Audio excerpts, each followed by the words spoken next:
savmun, ro'za. Bu forscha kalima ro'za. Ruz degani kun degani. Ro'za degani kunlik degani. Arabchasiga imsak, o'zbekchasiga o'zini tiymoq degani. O'zini tiymoq.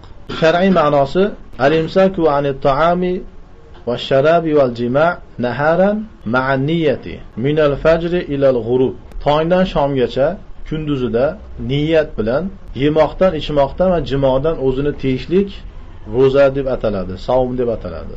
Bilasizlar, mana ro'za farz Ramazon oyida farz qilingan. Ramazon bashi oyning ismidir.